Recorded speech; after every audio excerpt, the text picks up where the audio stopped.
Hello. All right, good evening. Welcome everybody to Wednesday Night Live. How's everybody doing today? I usually don't ask that question, but it's kind of cliche, but I thought, okay, that'll cause a little rise. We've got a lot of things to talk about the last couple of days, don't we? So anyways, we just got to remember God is in charge. And we can be patient and just wait on him, and all good things are going to come. So I'm glad you're all able to make it out tonight for Wednesday Night Live. Pastor Tim will be interviewing Nada Higuera, and if you're able to catch any of the video that was just playing previously, that was her. So she's going to be our guest tonight. She's been here many times before. We consider her part of the church family here. And so, it's going to be a great evening. And before we get started, would you join me as we pray for the night? Heavenly Father, we're just so grateful that we can come together in person and we have the freedom to do that, especially to be able to talk about some things that are so important to you and as believers in you, or they're important to us, Lord. And so we're just so grateful for the organization and what you've allowed us to do, to be able to reach so many people with a message of empowerment and education and information that makes us able to take back the public square, whether that's in schools, in our cities, in our county, in our state, and in the nation. So tonight, Lord, we pray that you would just bless the interview with Pastor Tim and Nada, and that it would really inform and educate people, and that the message would spread far and wide, and that everybody who hears it would be educated and informed on how to make good decisions going forward in a way that will best affect your kingdom. And so we ask all this in Jesus' name. Amen. Okay, so if you don't already know, you're probably aware, but Our Watch with Tim Thompson is a nonprofit organization, really relies on donations from supporters to be able to continue the mission of what Our Watch is all about. And so we're going to just take an offering right now. If you can help with that, great. We also do take donations online at ourwatchnow.com/donate. So if that's something you're able to get involved in, that would be awesome. We really appreciate that. Got a couple of quick announcements for you guys. So as we know so far with the presidential election, it hasn't been going the way that we've been hoping and praying for. And so, time will tell how that goes. But we've got some good news here on the local front. We've had a couple candidates that have been here and that have spoke to you here, and we're all about supporting them. And so the good news is that Jessica Alexander did win a seat on the Temecula City Council. Yes, so congratulations to Jessica. And also Lori Stone won a seat on the Murrieta City Council. So we're really happy about that, and it's a blessing for the communities of Murrieta and Temecula for that reason, that they're going to be on those councils just to be able to help shape the things that take place in those cities. So lastly, before we get started, and we'll be getting started in just a few moments here, is if you haven't already followed Our Watch on all the different social channels, please do that. The YouTube channel, you can subscribe there, so just look for Our Watch on YouTube. You can also find it on Facebook, on Twitter, on Instagram, on Parler. I think I've covered them all. And you'll find the handle either under Our Watch or Real Pastor Tim. So that's all I got for you guys for announcements, and we're looking forward to a great evening tonight. So sit back, relax, enjoy Wednesday Night Live, and we'll be getting started in just a few minutes.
Well, good evening, everybody. Welcome to Wednesday Night Live.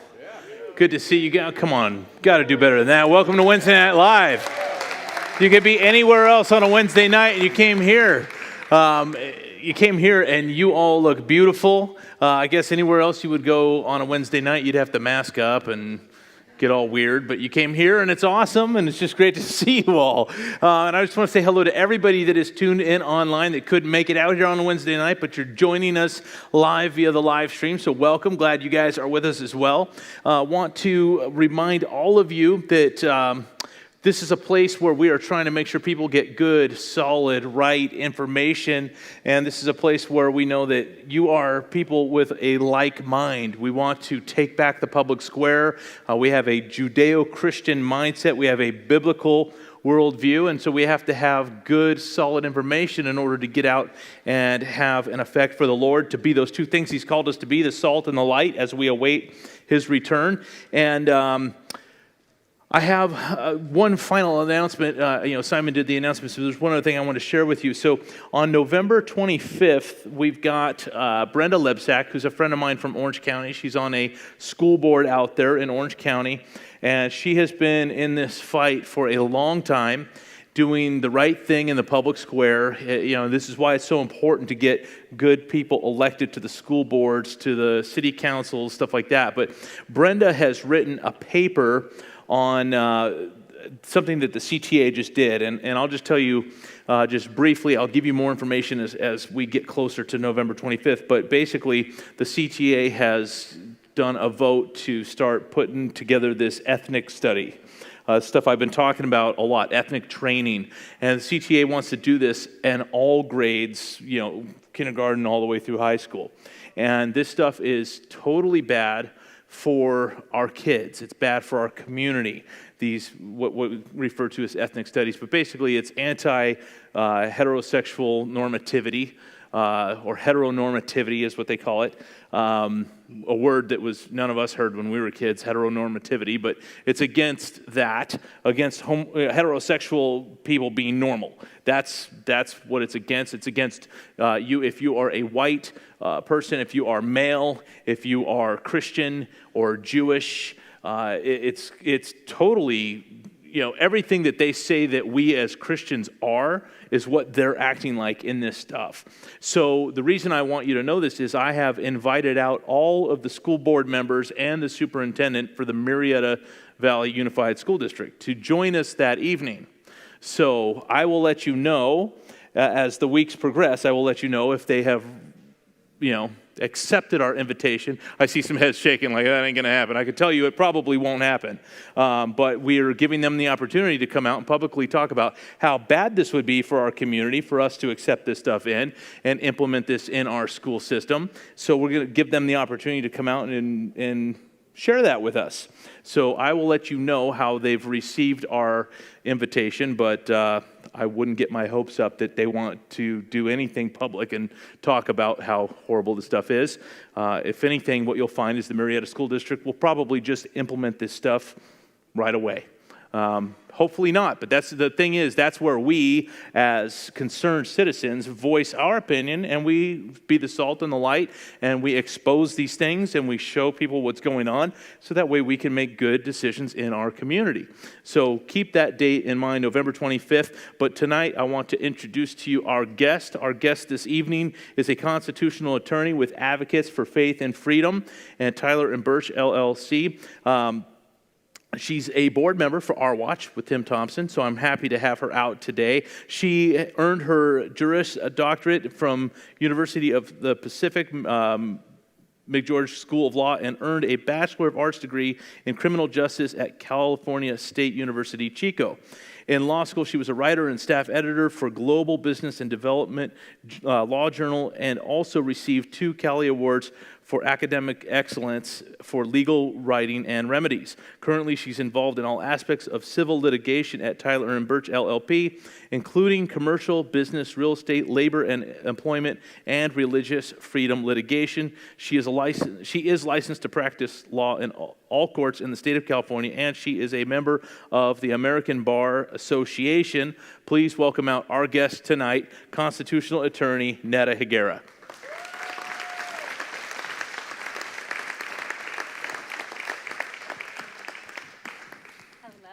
Hello, Nada. Great to be here. So good to have you here. So grateful that you came out tonight. Several of you have met her already. This is her third time on Our Watch Wednesday Night Live, and she was one of our first guests. And like I said, she's one of our board members here. Yeah. So happy to have you here. And you just you have such a great vision for getting involved in the community and being the salt and the light that God's called us to be. Thank you. I can't believe you still want me on here after you've had me on so many times. But Well, I figured, you're going to have another baby soon, so we better get you on here before we've lost you for like 4 months. yes, January 17th, the Yes. baby boy. Awesome. Congratulations. Thank you. We're going to talk about a lot of things tonight. I want to talk about some of the cases that you got going on. You got various cases going. We want to talk about Gavin Newsom's case and what just took place this week and what that means and kind of what we can expect from that. We want to talk about some voter intimidation that's going on and, of course, the election results and some of their implications for us as people with a biblical worldview and how we want our community to be. But before we get into that, I want to talk to all of us tonight about your vote and whether or not your vote counts. So how many of you have been tracking your vote?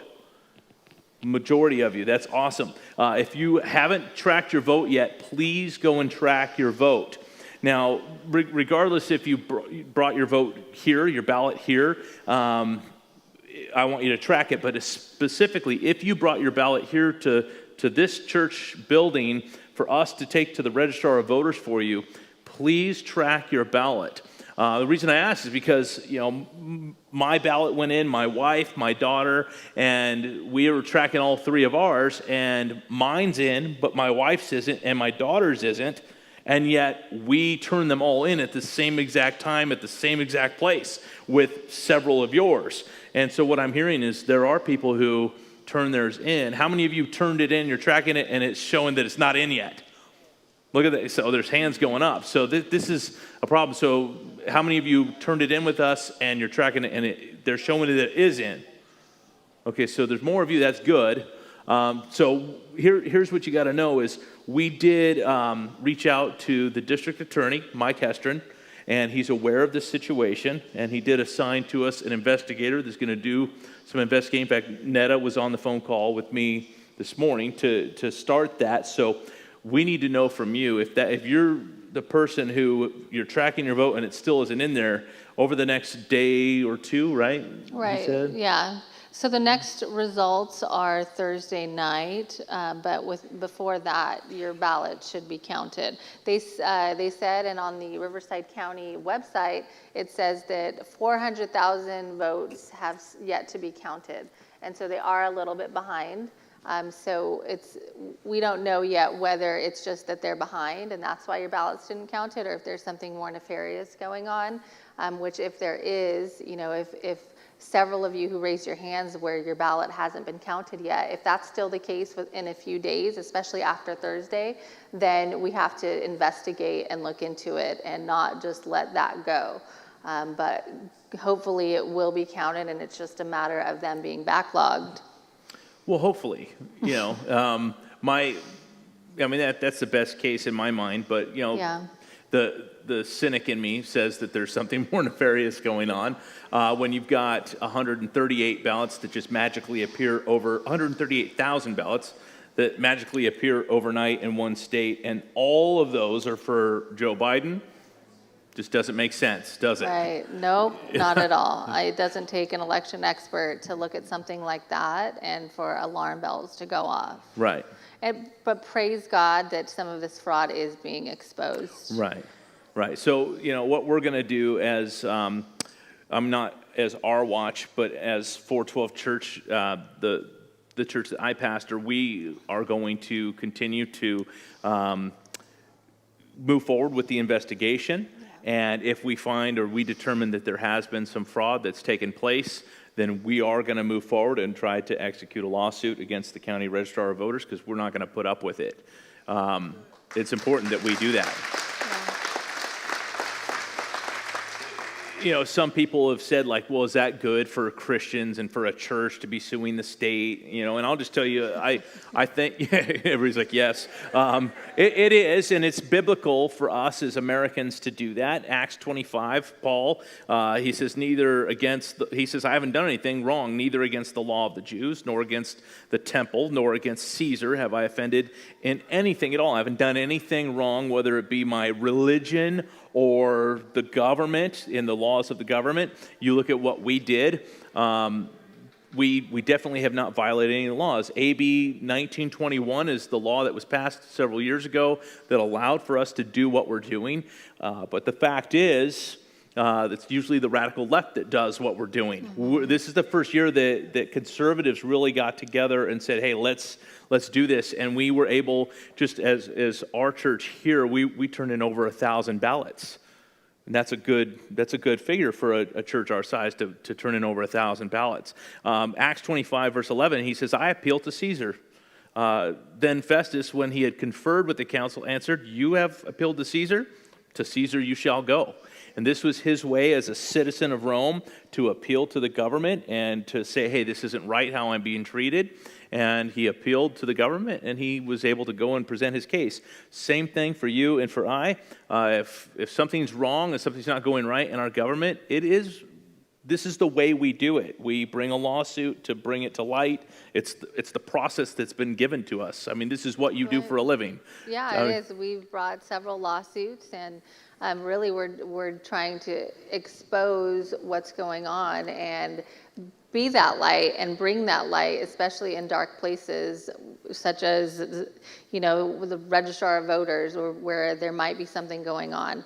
I think it's not only our responsibility, it's a moral obligation for us to hold our leaders accountable. Yeah. And we're not trying to hide anything or trying to bring anything negative. It's the opposite. We're trying to shed light and truth, and that is what we have to do as Christians. Right, absolutely. So if you're here and you're watching online, either way, if you track your ballot and you find that it never gets counted and you turned it in here at the church, please send us an email. You can send it to info@412marietta.com, and we'll get you on the list. And the investigation, there's already an investigator assigned to it, and we'll start that ball moving forward because that is important. All right, so all that being said, let's go ahead and get into some of the cases because there's a lot going on. Then we want to talk about election results as well. So talk about some of your cases. Maybe start off with Rob because, Pastor Rob, many people here are already familiar with him. And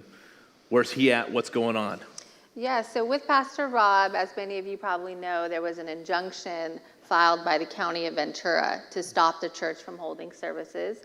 But praise God, Rob, in his boldness and his courage, didn't close his doors. So he's still holding services, but that court order is in place. We filed a counter lawsuit, and we brought the state in as well to challenge the constitutionality of these orders and that injunction. And we sued actually the County of Ventura right back. And so that's going to be an ongoing legal battle. But as of now, that injunction is in place. The church has been fined $3,000. Rob is not going to pay that. And and his church is thriving, his ministry is thriving. He's able to minister to the people in the community, especially in these times where a lot of us are anxious or, we're struggling, and we go to church for that safety net. And we've seen the statistics on suicide and drug and alcohol abuse, marital problems. And so he's seen a huge growth in his ministry. So despite the fact that the county is suing him and fining him, his church is growing and thriving, and it's a beautiful thing to see. Yeah, absolutely. And, those of you who have heard Pastor Rob talk, he's just not going to back down. No. There's just no way he's going to let them get away with this. That sounds familiar. I know a pastor like that. Well, I'm so grateful for what you and Bob Tyler, the entire team at Advocates for Faith and Freedom do, because it definitely helps pastors be bold, knowing, number one, we know we have God, but God puts people in the flesh help us out and to, each of us plays a part in the body of Christ. And some of us are hands, some of us are feet, some of us are attorneys that sue the heck out of people. Everybody gets their part. And it's really, your role is so vital to helping pastors be emboldened. Think about being emboldened. How about being emboldened to the tune of $350,000 so far? That would be Pastor Mike McClure. If you guys know Mike McClure up Calvary Chapel, San Jose. If you don't know Pastor Mike McClure, you may have heard of his father, Pastor Don McClure. But tell us what's going on with him. I went up and visited him on Friday, I think. Friday, just last week. Yeah. So the county of Santa Clara is one of the most egregious in all of California. They're fining the church $5,000 a day, even on days the church is closed. So every day it's $5,000. By February, it's set to be $1 million. And it's another pastor who's bold, who's not closing down their doors. But with that case, the court decided that it was okay for the county at any time to go in and monitor the church to make sure that they're not over capacity and that they're wearing masks, that they're social distancing. And you would never imagine in America that you would have a judge say that county officials can come in and monitor you and at all times, and you have to let them in. It's just crazy, but that pastor is standing firm as well, not paying the fines, continuing to meet. So it's just a matter of time before the county, every day they're taking it one step further. And in a way, it's tough to see the pastor put in that position and the church in that position. But at the same time, same thing with Rob, the church is growing, people are being baptized, and it's shedding more light on how to the extreme that these government officials will go. So, Pastor Rob McCoy has said, I want them to arrest me, bring it on, because it really, it would expose so much and get even more people awake to what's happening. And so Santa Clara, that's something to look out for, because the county really is going after this pastor hard. They're seeing that the fines aren't working. They're going to see that this injunction's not working, and they're letting the government officials in, but they're just going to see people worshiping God, praising, living their life freely and not in fear. Because they don't even want them to sing. That's part of the order too. So you have to socially distance, wear masks, not sing, and you have a capacity limitation. And in Santa Clara County, things like card rooms, restaurants, they're not restricted nearly as much as churches. Churches have this arbitrary cap of 100 people, no matter how big the building is.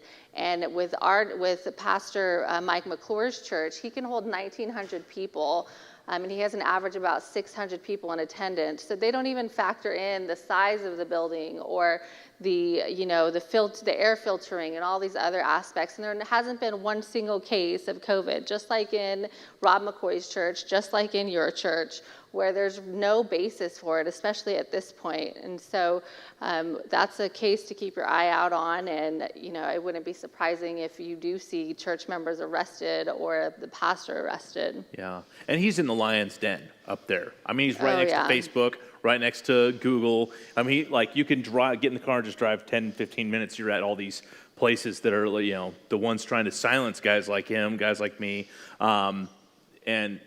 It's important that he continues. So we went up there to do a press conference, and they had several of the other area pastors show up, and you could just see that the stance that he's making. And Bob Tyler was up there, who she works with.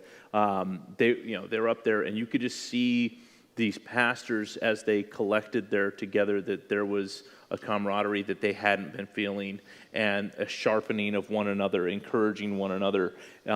These guys really had been missing out on for a while. So to see that, I think it was really important for the pastors. And really, truly, when one pastor will step up and see, hey, I've got $350,000 worth of fines, but I'm still going. I don't care. When they see that, then it lets other pastors go, well, shoot. I could do that too. And we're seeing that iron sharpening iron. And I think it's great. Mike McClure's got a real good, solid way of doing that. He's got there's a humility about him, and it's really cool to watch. Yeah, it's all about the congregation and the community, and that's, every conversation I have with him, it's about the people he's ministering to, the hardships that they're going through, their individual stories, the suicides, even just car accidents, things that people need to be able to have fellowship and community. And I mean, that's his entire focus. Every conversation is about, I'm doing this for the people. I'm doing this for our community. We need to. And he doesn't see that there's any other option. I mean, which is beautiful. Yeah. Yeah. And, one of the things that we could see consistent from each pastor, because they were all giving kind of a little testimony, is what this has done for the people that normally have nowhere to go on Sunday morning. They have this place to go, and it's a feeling of normality. Everything is turned upside down right now, and the church. I've said this for years. The church should be the place of stability for people. For our kids, coming in and they're there in their children's ministry. I always tell children's ministry workers, stick with your class and your schedule and always be there, because in all the chaos of everything that happens in this world, the kids should know that their home and that their church are those places of stability where they show up and they see Miss Ariel there. And she's there every single week with the smile on her face. And, the kids, they know that they can trust that. And that person's always going to be there for them. And I think it's so important that the church continues to be that for the community. The rest of the community, they don't have the backing of the First Amendment like the church does. We have this, and we need to exercise it. It's so important, especially as the Führer of California continues with his nonsense. But so before we move on to Gavin, do you have any other cases you want to kind of share with us? What's going on? We have several cases with churches and the COVID-19 orders. Another case that is about social media censorship is Doman versus Vimeo, and that's tackling Section 230. And that case is up on appeal in New York, and we have oral arguments December 10th.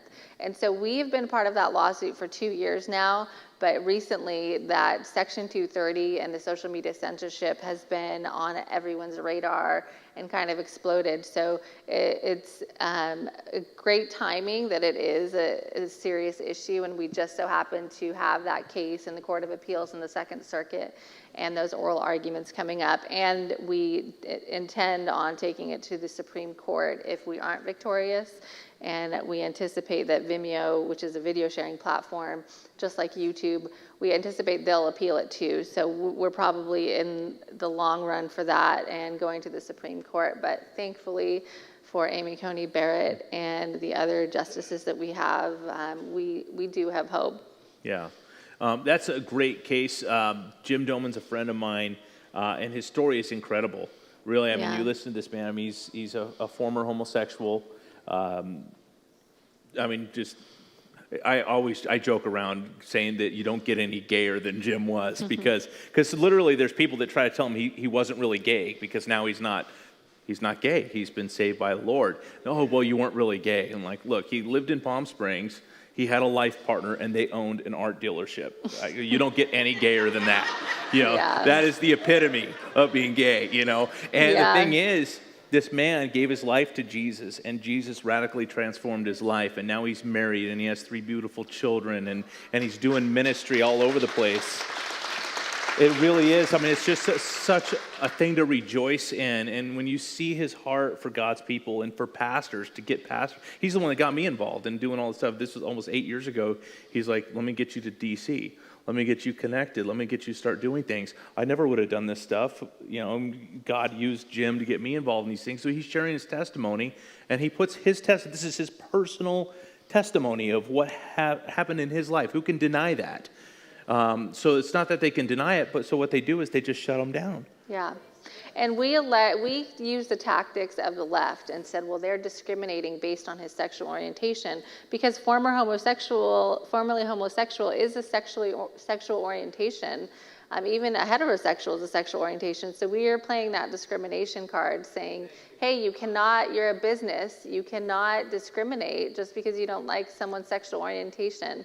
And so it's a little bit different of an angle. We're not going on the First Amendment.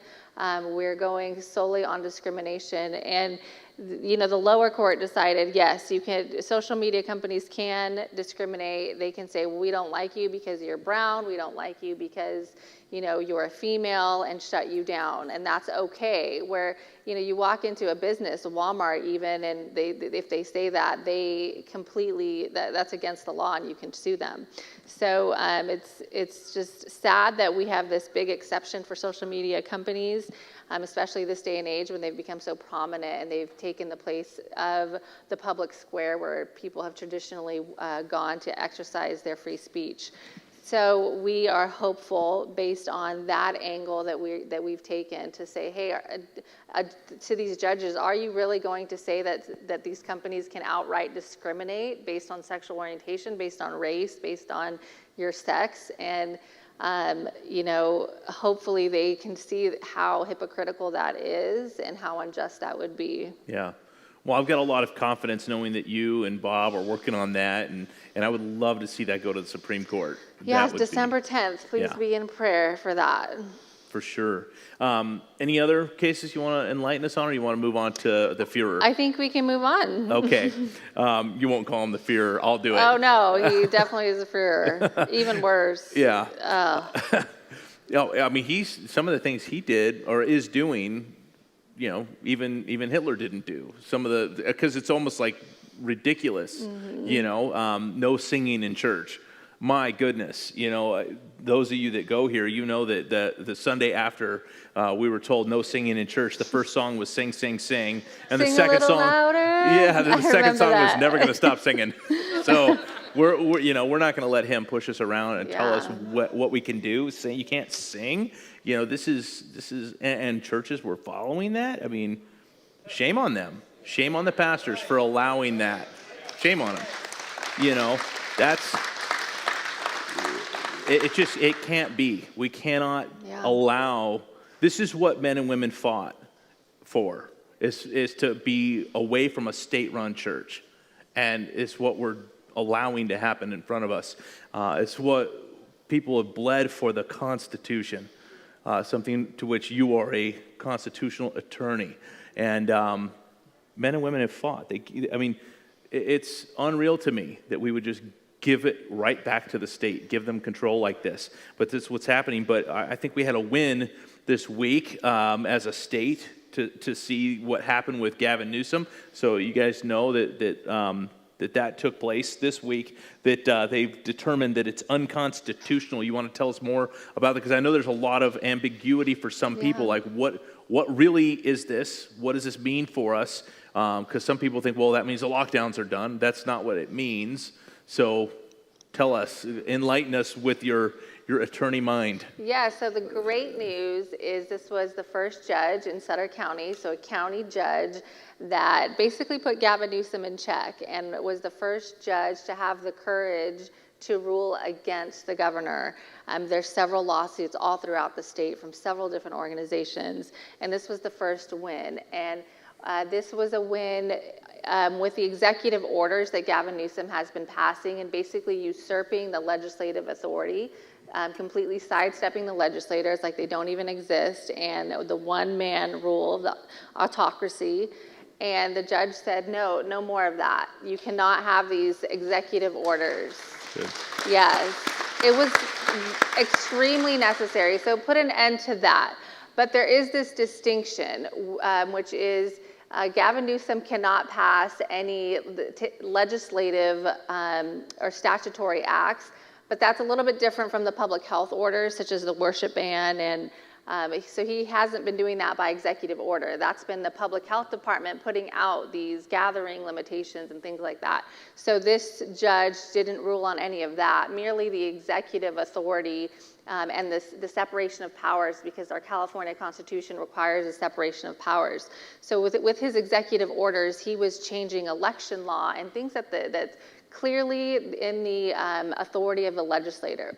And so the judge said no more of that. And there was one particular executive order that the judge said was clearly unconstitutional. And this opens the door for other lawsuits challenging other executive orders, but it doesn't ban the public health department from issuing these orders, or even county health departments. And so but it is a step in the right direction, and it's the first decision that we had that put a check on the governor and put him in his place a little bit. And they're going to appeal it. The state has clearly said that they're going to do that. But it's a solid legal decision based on solid ground, so it's doubtful that the appeal will be successful. But we were just happy to have a win finally after several cases. Yeah, and hopefully it emboldens more lawyers to file lawsuits and to keep going. I know with us, it just helped to finally see victory, because we've just been running into walls, especially with churches. And so it's great news. It's amazing news. And it'll give judges as well the courage to not be the first one, because that was the difficulty. These judges were having trouble. They don't want to be in the spotlight or be the first judge to rule against the governor. And so now, now hopefully that will pave the way for other judges. Yeah, and just like I was saying for the pastors, if a pastor will step out, take that courageous first step, other pastors will see it and go, okay, well, I can do that. And you think about I know what you're saying, that it's not stopping them from making some of these other health, orders, like for churches and gathering together and stuff, but we need churches to step against that. We need churches. First of all, like I said, you've got businesses and stuff like that in our community that want to open up. They want to do their job. We've got the First Amendment behind us as a church, so we should be out there doing this and leading the way, and that will help the businesses. So hopefully we can see something, another win as we continue to challenge these things, see another win on the public health side of it. Because let's face it, the numbers that Bob Tyler was putting out at the press conference up in San Jose, it is unreal that we would even continue in this stuff. The survivability rate for age 0 to 19 is 100%. 100%. And we're shutting down schools because the kids might get COVID, a disease to which they will have 100% survivability rate. Doesn't even make sense. So it needs to be challenged, and churches, I think, should be the ones to step up and do that. Let's talk about some voter intimidation that's been going on. We look at what's happening right now with what we talked about at the very beginning, and I'm getting reports of up and down the state where other churches have done what we did. We collected ballots here, and there are churches that went to go submit their ballots, and they said, oh, wait, you're with the church? No, we can't receive your ballots. We're going to scrutinize them even closer, is actually what an election official said to someone that was handing in ballots. The investigator told us that firsthand. Yeah. So that's intimidation. Oh, you're a church, we got to scrutinize you. Why? Why the church? Why not scrutinize some of the other places that were receiving ballots? But no, you're a church. And that's discrimination, really, it truly is. And it's intimidation. It's making you feel like, oh gosh, am I allowed to show up? Am I, and we saw that even with my wife, with the intimidation. Oh yeah, she was threatened to be arrested by a Marietta police officer for collecting ballots, which is completely legal. Right. And then you see just across the nation in different forums. In Arizona, some of you might have heard they were handing out Sharpies, especially. I haven't heard of a single liberal who had a Sharpie handed to them, but there have been several hundreds of people on the conservative side that were given a Sharpie by election officials. And if you mark your ballot with a Sharpie, it bleeds and your ballot ends up not counting. And I mean, there are so many examples of this where it's not a coincidence in Arizona. And then you have, to me, the biggest voter suppression is these fraudulent pollsters that basically call a race, especially if you think about some of the rural areas where people have to drive, several hours and stand in line. And if you hear you hear the pollsters say, oh, it's overwhelmingly, it's called, we already called it for Biden, or, there's no chance for Trump to win.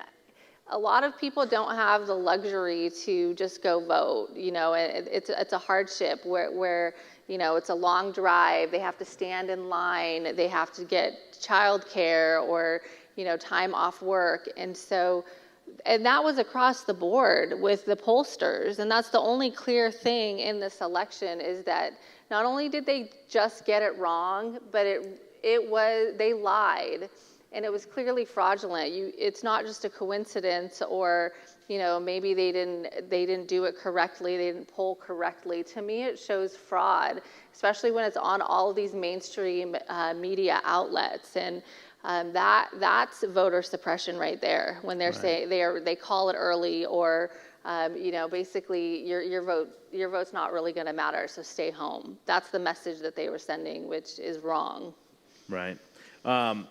So we want to continue to push back against that as well. We have to, if we're going to see any, I'd say it like this. If we're going to see it good for my kids, for my grandkids, it's up to me to push for these things now. Because if I just let it go, my grandkids don't stand a chance. So I need to do that now. We all need to do that now. Election results. Oh man, the chaos the craziness. There's a lot of good news, though, even though the presidential race it's completely unclear and uncertain with everything going on. But overall, there was a lot of good news. The conservatives held the Senate, which is great. The Democrats lost some congressional seats. I read a statistic that there are 13 new pro-life women in Congress, which is double, which is double what it was. It was 10.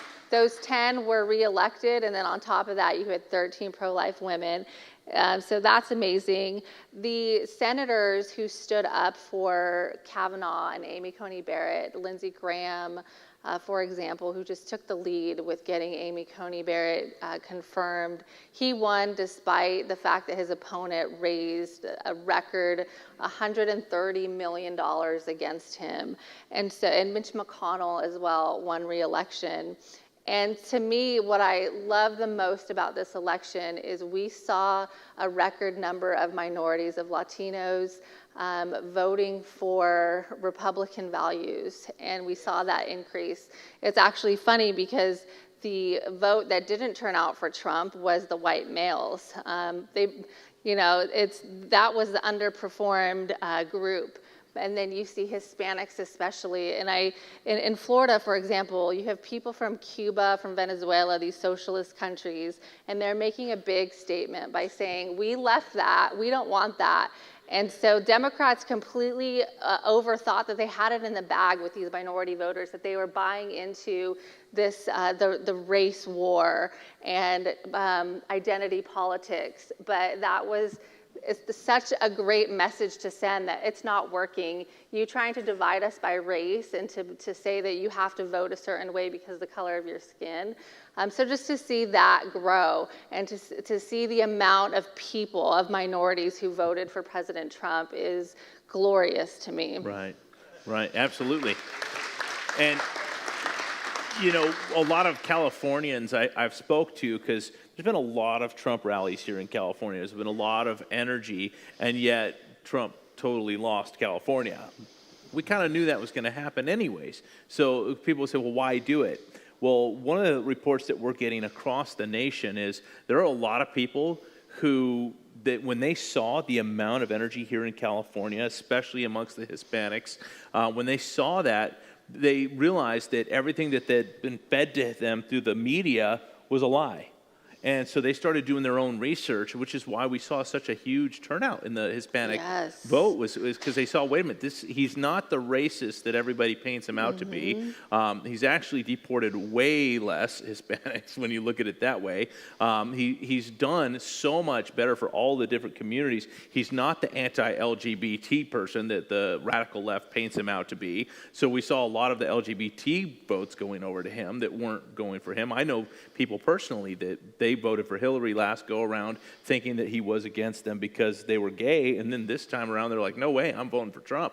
And there's a lot of people who thought like that. Yeah. So it was important that the people kept that momentum going, because it really did encourage people across the state. And as before this program started, it wasn't over yet.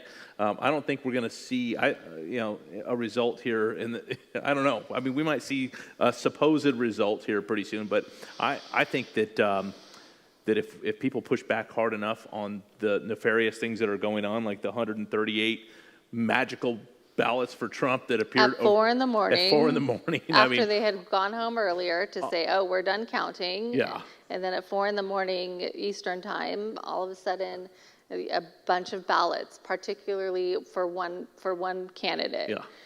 And you saw the trends and how it was looking, and then it was overnight, and the evil took place when they thought nobody was watching.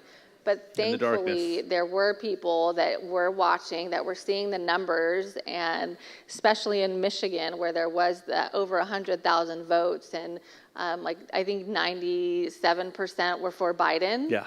Where, before Trump was leading, and there was no reason for this discrepancy. It wasn't like it was a particularly Biden strong area or anything like that. It was just magically this 100,000 voter ballots at 4 in the morning were counted for Biden.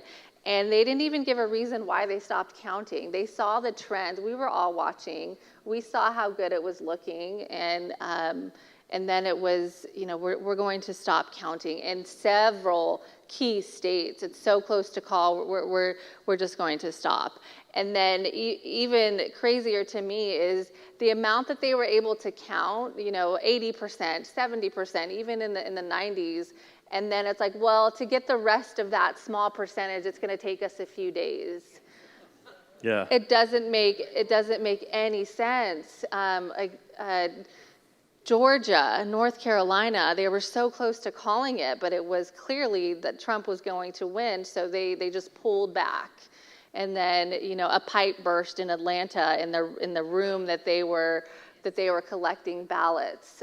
Just all of these weird things. It's not just a coincidence. And these never go in favor of conservatives. Even locally, the more days that go on and the more things look a little bit fishy, it overwhelmingly goes in favor of the liberal candidate. And my biggest prayer, and I was woken up at 2 in the morning just with an urge to pray specifically that fraud is exposed. And this is before I looked at numbers. I didn't pull up my phone. I just was in bed and I thought, I need to pray for this. And I mean, it's clear that thankfully some of this is being exposed. And Donald Trump has an amazing legal team, an all-star legal team that's going to court in Michigan and Pennsylvania. They filed lawsuits. And it's not, the narrative on the left is, well, Trump doesn't want your ballots counted. He doesn't want all ballots counted, and we want all the votes counted. It's that they want transparency. They want to uphold the integrity of our election. They want to be able to have access to see these ballots being counted, to know where they're coming from and how they're processed. And that's all that they're asking for. Donald Trump's lawyers aren't asking for anything, again, going back to the lawsuit and whether it's right to bring a lawsuit. Well, when that's what you're asking for is transparency and to shed the light on, for example, these 100,000 ballots, just to get answers, even if it doesn't go in favor of the conservatives, but just so that we all can sit here and have confidence in our electoral system, that votes count, that there is, it's an honest policy, and we can't do that. I think on either side, whether you're a Democrat or a Republican, you cannot sit back and think that everything's okay and that this is a fair election. And this is way worse than anything we've seen in the past. It's way worse than Bush v. Gore, where it came down to Florida and there was a recount. This is unprecedented voter fraud and unprecedented coincidences that just show the trend. And it's not direct evidence of fraud, but it is circumstantial evidence, and you can only have so much circumstantial evidence before all of the cards just fall. And I think that's what's happening here, and hopefully God willing, and I just ask you all to pray that this will be exposed, no matter what the outcome is, that the truth will be told, and that lies and fraud will be exposed, because we can't have that either way. Even if Donald Trump were doing this and this was the other way around, we would want that. We would want to have faith in the system, and we would want to have integrity in our voting system. If we don't have that, then we're no better than some of these Middle Eastern countries and these other countries where we're constantly hearing about corruption, and you don't know, you have an election, but you can't even trust the results. And this is America. We can't forget that. And we have high standards. We have a constitution. And God willing that Trump's lawyers can show this, and that God will help them to expose what's going on. Yeah, it's when you go through these things, these are trials. We're going through a trial, but it's through the fire that we're refined. And as a nation, we're needing some refining. Either that or we need a massive amount of judgment. This is a trial, and we can be refined as a nation. This can get us back on track if the Lord should tarry. And I've been saying this for a while. I think we're going to see either the rapture of the church, or we're going to see the final great awakening in America. And if it is the final great awakening, then we need to be refined. Yeah. And on that note, Florida, they had a flawless reporting system, great election. They learned from the past and from what's happened before. And so, like you were saying, in a different way with refining, that hopefully these other states, including Pennsylvania and these key states that it always comes down to, that they'll get their act together and learn from that, and in the future be able to, that we would know the answer to who was elected president, if not the day of, the next day. But here we're looking at a circumstance where we don't even know. It might be a week, probably I would say a week before we know for sure. With the recount and with everything else going on, but hopefully that it is a lesson learned. Yeah. At the very least. Yeah, what we're talking about a recount. There are recounts going on, but as far as Trump being able to call for a recount, he won't be able to do that till after December 1st, right? He already did it in Wisconsin. So every state is different with the laws, but it will take a while. Yeah. Yeah, well, hopefully we get an answer sooner than later, and hopefully the answer is that Donald J. Trump is still our president. Yes. I'm hoping. Yeah. Let's go through the propositions just quickly. There was, what we kind of landed on was there was only two that we thought should be a yes. That was Prop 20 and 22. The rest of them should be a no. It didn't go all the way we wanted to, which seems to be just how it always goes with these propositions. But Prop 14, we had said no on that one, and currently that's 51 to 49 a yes, but they haven't called that one yet. Yeah, that's the billions of dollars for stem cell research. Right. Yeah. Right. The Prop 15, again, is a no. Still too early to tell on that, but it's 52 to 48 no. So it's looking good for a no on that one. Commercial property, so to increase taxes, basically, on commercial property. Right. So thankfully, that's a no. Hopefully it stays a no. Yeah. Because if that would have passed, the idea with that is, if they start taking the commercial, the next step is going to take the residential. Yeah. And the commercial is going to affect the residential anyway. So thankfully, that's looking good for a no. Prop 16, this is the whole enacting affirmative action here in California. Yeah. We're hoping for a no on that. And right now it's looking good because it's complete. So 56 to 44. Yeah, so that was a no. Yeah, no legalized discrimination, praise the Lord. Right, right. And my biggest concern was the whole thing against people for gender, because they were going to start throwing that in there. That's a big push, is to hijack the civil rights movement and throw the gender thing in there. Prop 17, again, we wanted to know it's complete, and it's a yes. I mean, it was overwhelming, 59 to 41 on that one. So parolees who are still on parole or probation can vote. And this is just another knock against law and order.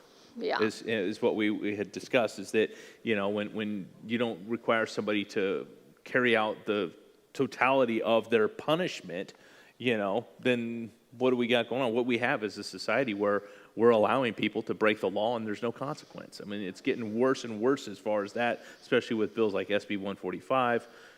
And then this, we had Prop 47 a few years back, Prop 57 a few years back. We'll talk about that when we get to 20. But and I bet the parolees who vote, their votes will be counted and they won't be lost or unaccounted for. Prop 18, they're still saying too early to tell. Well, I don't know why though, but it should be pretty good that it's a no. It's 55% to 45% no. Is that the 17-year-olds? That's 17-year-olds, yeah. Yeah, so 17-year-olds are not going to be able to vote. Thankfully. Thankfully. Prop 19, this is the whole transfer laws for inherited properties. We had said no on that. So let's see, Prop 19 is still undetermined, but 51 to 49 is pretty close. And it's a So yes, right? it's 51 yes. Yeah, which we Yes. didn't want that, but that's kind of where it's sitting right now. But again, they're still saying too early to tell. Prop 20, that was the one we had Mike Hestron, the DA, we had him on here. It's actually one of the things he helped author, and we were really hoping that that would be something that would pass. Unfortunately, it didn't. 62 to 38 that people voted no on it. 62%. Now think about this. We have several issues with things like domestic violence, has the word violence in it, and yet somebody gets arrested for beating their spouse and they are not charged with a violent felony. This Prop 20 was supposed to help reverse the effects of Prop 47 and Prop 57, and 2/3 of our state said we don't want to do that. People can go and here we are working our butts off to be able to put food on our table and have things for our family, and people can walk into a grocery store and just have a calculator and sit there and add up until they're just under $900, and they can walk right out the front door, and it's just a misdemeanor. And then here we are, we're the suckers paying when we actually pay for our groceries and our tools and stuff like that. So Prop 20 was supposed to help reverse some of that, and yet 2/3 of our state didn't want that. The stupidity of people just astounds me. I mean, that's stupid. It's downright ignorant. It's ignorant. I don't know what else to say. We're living in a society that's okay with a lack of law and order. And as Christians, we love law and order. It just doesn't make sense to me. Prop 21, that one's looking good. In fact, it's complete now. It's 60% no, which was what we were hoping for. So that one's good. Prop 22, that one did pass, 58 to 42, and we were hoping for a yes on that one. So that one was the whole gig job one. Yeah, Uber, Lyft, DoorDash. So they can continue to operate as independent contractors, which is great. Yeah. That's a step in the right direction, but it's still not totally where we need to get on that. The unions in our state are very, very, very corrupt, especially the CTA is the most corrupt one here in the state. But the unions are corrupt, and this is just a push to unionize people. Yeah. It's horrible. 23, dialysis clinic regulations. We're hoping for a no on that one, and we got it, 64 to 36. Prop 24, we're hoping for a no, but it's complete for a yes, 56 to 44. That was the consumer data privacy one. Yeah, so this establishes a whole new governmental organization and billions of dollars.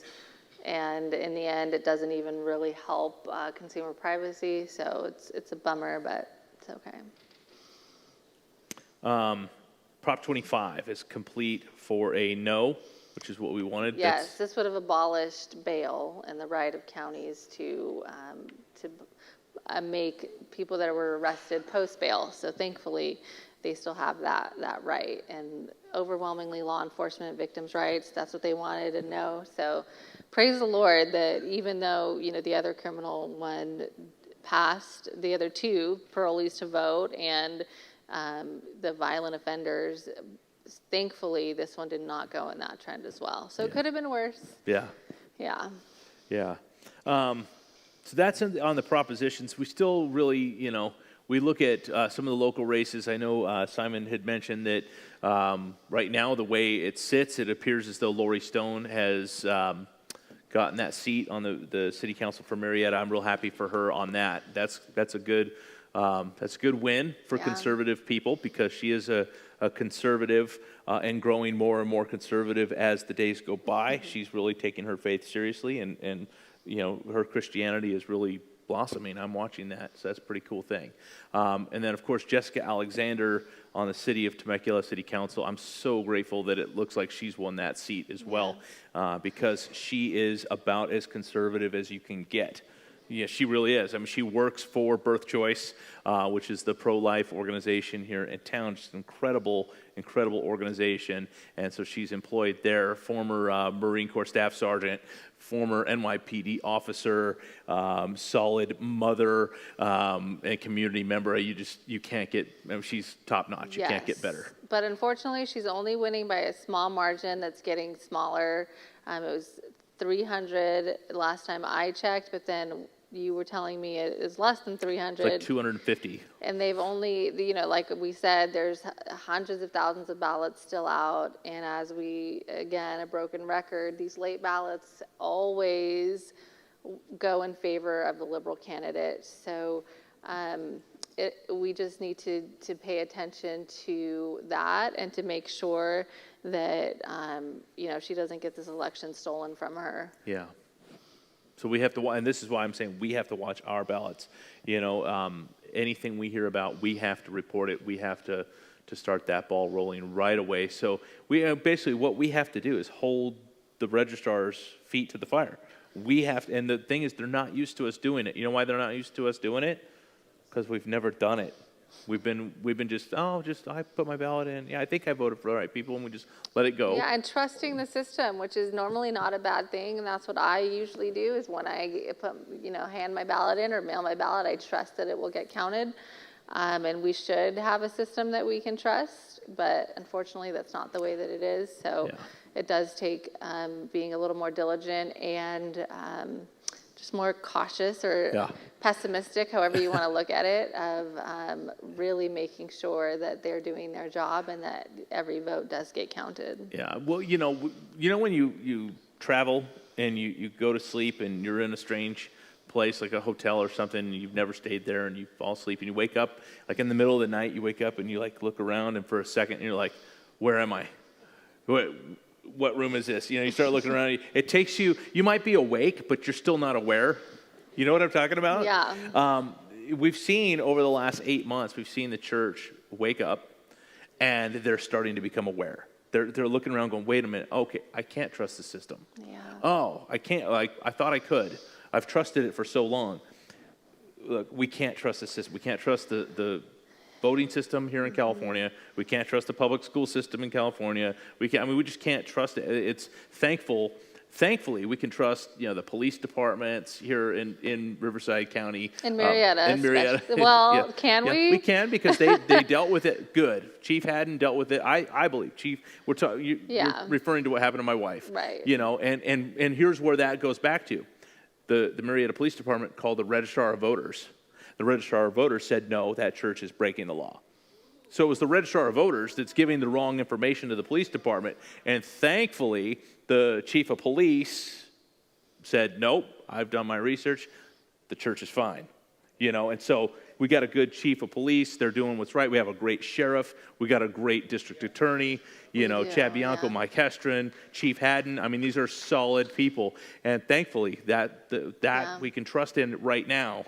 But as Christians, we're awake, we're aware, and we have to continue to be aware. We cannot let things slip through the cracks. And the second you give somebody an inch, especially people on the radical left, you give them an inch, they're going to take 10 miles. We cannot do that. Not right now. Not if our children and our grandchildren and that beautiful baby boy that you've got growing in your belly, if he's ever going to stand a chance of having a glimpse of the America that we grew up in, we have to stand now. And it's going to take some hard work on our part, but it's worth it. Yeah. It's definitely worth it. Mm-hmm. And even more than hard work, it's easy to be in denial. And so it's, you almost have to intentionally take that veil off. And it is sad and a grieving process to come to terms with where we're living and the state of the people that are in power. But we have to do that, and we have to accept things for what they are, and go to battle, and not deny the darkness, and not just, it doesn't affect me, or, we're so busy with our own lives and our own households and just the problems that we have and the responsibilities. But it really does take that intentionally, at least being aware of the battle, if not engaging directly in that battle one way or another. And it's not easy, but it is. We just have to do it. There's no other option really at this point. Yeah. There was, going through some of these results, there's some good things, there's some bad. I think it's important that we all keep a positive outlook. First of all, like I said last week, we're working from victory, not for it. Yeah. God's already won. We're just in this until he comes back. So if you would, we're running out of time now. So if you would, I want to give you an opportunity to leave everybody with just a word of encouragement. And then also, if you could tell everybody how to find Advocates for Faith and Freedom. If they want more information, how can they know more about you guys? Okay, so I read a headline with the Babylon Bee that said, the election results are in, Christ still reigns. And so he still sits on the throne, and we know that for sure. And that is a consolation, in that he is sovereign, and he does put leaders in power. And, he uses us also to expose some of the corruption and things that are going on. So that no matter what happens, we know that our hand, he holds us in his sovereign hand, that he already knows the outcome, and he doesn't put anyone in power who he didn't already ordain to be there. And even if it results in the church being persecuted even more, or some of these other things, he really uses everything, even Joe Biden, for his glory and for our good. So we do know that, and we can stand firm on that, even though it's tough. Well, Joe Biden does speak in tongues. Oh, yeah. What was that word? I can't even pronounce it either. But that was the Babylon Bee article you sent to me, that Biden polling well amongst Pentecostals after he speaks in tongues. And you guys know that word. Something like trunal. Yeah, whatever that word was.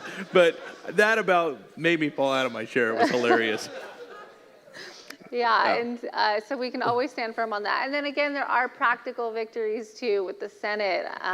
That's a huge reign. It just puts the limitations on, if God forbid Biden is going to be the next president. It really puts that balance in place, because imagine if the Democrats had Congress, Senate, and the House, then they would change the laws to add more Supreme Court justices, and it could have been bad, and that's what the pollsters and Democrats thought would happen, was this big blue wave. But thankfully, we didn't see that, and the conservatives hold the Senate, and pro-life values reign in the Senate, especially, and so it's great. There's silver lining and some great news. And then the next thing you wanted me to talk about was Advocates for Faith and Freedom. How could they learn more about you if they want to learn more? Yeah, so you can go to our website, faith-freedom.com, where we're constantly updating about cases and everything going on. Definitely keep us in prayer, especially with these specific cases, Rob McCoy, Mike McClure, and the social media case that's being heard in December 10th. So to stay updated, keep us in prayer. And, we're a nonprofit, and we don't charge churches a dime to represent them. So we are a